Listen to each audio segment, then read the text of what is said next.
this might just straight up be the best deal of the 3rd generation lineup. This to me is the clear new front runner in that category at that price. This is the Segway F3, and this is part of Segway's new 3rd generation of electric scooters. We already looked at the Segway Max G3 on the channel, and now we're taking a look at kind of their middle entry-level tier scooter. Compared to the previous generation F2 models, the F3 seems to have gotten a ton of really compelling upgrades and new features. So we will obviously look at those after we crack this open. So let's do that right now. FedEx did a number on this box, and so the bottom is kind of already split open. So I'm gonna open it from the bottom here and just slide it out.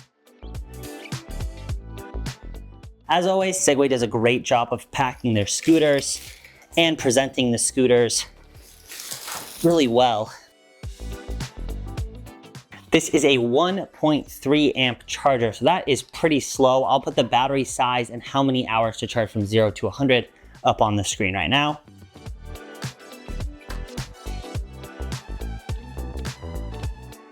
As with the Max G3, very good looking scooter, very confidence inspiring scooter. When you open it up, you do not feel like you're getting something cheap here at all. And then, as is usually the case, all you have to do is install the handlebars, and then you should be good to charge it up and then start riding. You will have to connect it to their app in order to unlock the full top speed. I talked about this a bit more in my Max G3 review if you haven't seen that. But generally my thoughts on that are, obviously, I don't like having to connect and register this product in order to ride it at its full speed. I really think that you should be able to ride the scooter to its maximum potential out of the box and also be able to change all the settings on the scooter itself. But it doesn't seem like these big brands are planning on changing that anytime soon. So it is just something that you have to deal with when buying from Segway or New or one of the other really quality entry-level brands. They do include everything you need to install the handlebars right in the box for you. Okay, with the handlebars on, I'm gonna go ahead and charge this up, and then I will see you outside in a second for a rundown of all the specs, components, and features on this new F3. Okay, we got this all paired up with the app. I got it in the highest speed mode.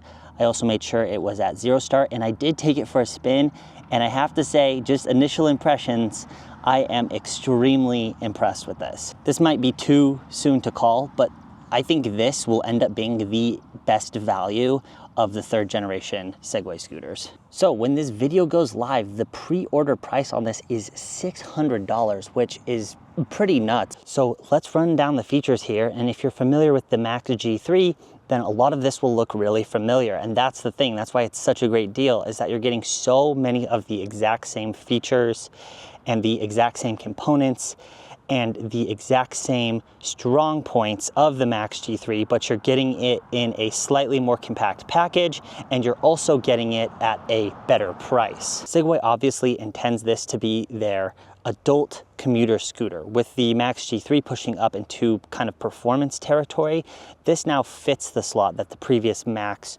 G2 slotted into. So you get their standard set of handlebar grips, you get bar end turn signals, you get their new super bright color TFT display, and you get their hybrid thumb and twist throttle here. You also get the handlebars that sweep back towards you, and that's been really comfortable so far riding this, and also the Max G3, which has the exact same set of handlebars. You do only get a single brake lever to operate both the front disc brake and the rear electronic braking. This is pretty standard. I would have maybe liked to see brakes on both the front and the back, but so far in my testing, it has been more than enough stopping power. You get their new slightly updated folding lock here, and it's super solid, and then you have to press this down in order to fold the stem all the way down, so you've got the extra lock built into the bottom there, and then it's really satisfying chunk when you fold it up. You get a pretty basic locking latch here that snaps up against the stem here, so it stays out of the way, and then when you want to fold it,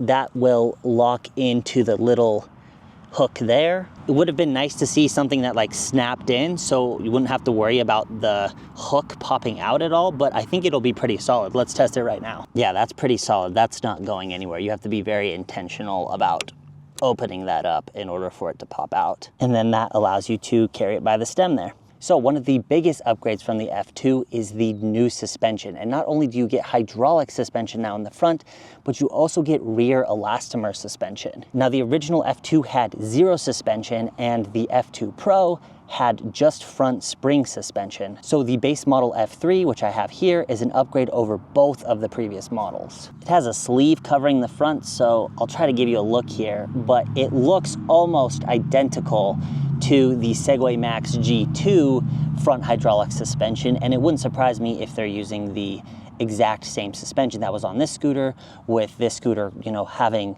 the theme of being their primary adult-focused commuter scooter. The elastomer suspension, which is built into this pivot point back here, doesn't offer a ton of travel, but I think it's exactly what this scooter needs, and it just gives a little bit of extra cushion, and it especially helps with the bigger bumps because of how fast that elastomer will ramp up. It makes it so that you don't get that feeling of like fully bottoming out the suspension and being really jarring. These are 10-inch tubeless pneumatic tires. Tubeless tires are going to give you less flats while still offering you that cushion that pneumatic tires offer. It's really great to see tubeless, but obviously at this point that's pretty standard, and I would be disappointed to see otherwise. You get a single rear 450 watt hub motor. It does have 1,000 watts of max output. This is a surprisingly quick and zippy scooter. It does seem to have the same small issues of having pretty mild acceleration, but once it gets going, it's a snappy little scooter. It has a 477 watt hour battery pack. It is a 48 volt electric scooter. It's actually 46.8.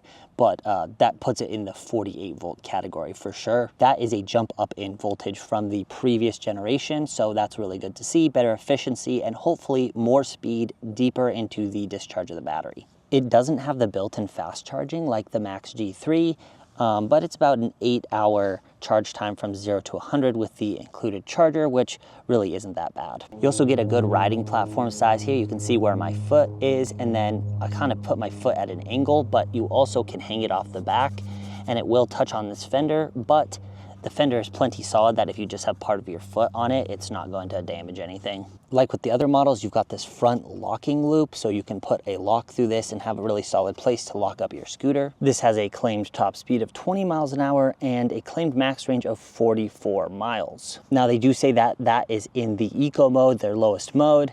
And they say that you'll get about half of that in the highest riding mode, but I will do a range test on this in the future to see what the actual range on it is. But let's go jump on it now and see how it feels to actually ride, and I'll give you a few more impressions of how the scooter itself feels when you're actually out on it. Let's go. All right, let's take this thing for its first spin. I have it in the sport mode, in the fastest mode. And if you've watched any of my coverage, or probably any other coverage of the Segway Max G3, you'll know that the acceleration, at least in the latest firmware update, is pretty slow. And ironically, I think the acceleration on this is faster than the G2 currently. But just like the previous F2, this is like deceptively quick. It is a very fun scooter. It has very similar feel. I definitely think it's quicker than the previous F2. And it honestly has very similar feel to the Max G2. Now, obviously, like we talked about before, I think their intention is this is going to be their like primary commuter scooter. And they're pricing it aggressively and giving it all the features, you know, for the most part, that the previous Max G2 model had. So this is the third gen of the original F2, and the original F2 had no suspension. And so this is obviously going to be a huge upgrade, though it doesn't come anywhere close to the travel and the comfort and the overall feel of the Max G3. However, that front suspension, like on the F2 Pro, feels really, really good, and then you get that just little bit of extra cushion in the back with the elastomer suspension. You know, I obviously want to do a more direct comparison to the Max G3, but I will say that in terms of like the way the cockpit feels and how the handlebars feel to use And honestly, the overall like agility and handling of the scooter, very, very similar to the Max G3. You do only get the single brake lever here, but once these brakes got, you know, bed in properly, they actually were really good. So make sure that you bed in the brakes properly, you know, do some slow braking to really get a coating of that brake pad on the rotors before you go out and ride. But the riding platform is nice and big, just like the G3. It honestly almost handles like curbs and stuff like that better because that elastomer has that natural progression where it's soft during the first part of the travel, and then it'll naturally get harder and harder and compress more and more. And that way you don't really ever feel like you're fully bottoming out. You can tell you're kind of reaching towards the end of the travel of that suspension, but it's not like a slam down on it. I could already tell from riding the Max G3, you know, that Segway's new lineup of scooters was going to be really good, and I, you know, could have guessed that the F3 was going to be really good, but I mean, this might just straight up be the best new deal of the third generation lineup. That $600 to $700 price point is such a perfect pricing for kind of like that mid-tier entry level scooter. It's, you know, you're not going to break the bank, but it's just, you know, well enough priced that you can justify going up to that if you're looking to buy your first scooter. Whereas maybe $1,000 might be a little steep to consider for your first scooter. But I mean, this to me is the clear new front runner in that category at that price. It is legitimately just like almost as good as the Max G3 with a slightly lower top speed. It'll probably get a little bit less range. I'm going to for sure do a full-blown range test on this like I did with the G3. But I mean, honestly, it feels like you're getting the Max G2, but better for less money. That's like the absolute best way I can describe it. The F3 is exactly what I was hoping would be at the exact price I had hoped it would be. I think this is going to be one of, if not the best electric scooter at the price for a very long time. I still am yet to test out the range, and given the mediocre range of the Max G3, that might end up being one of its only weak points for this scooter, but I won't know till I test it. Let me know if you'd like to see the range test as its own video, or if you'd just prefer me to include the range test results in the full review.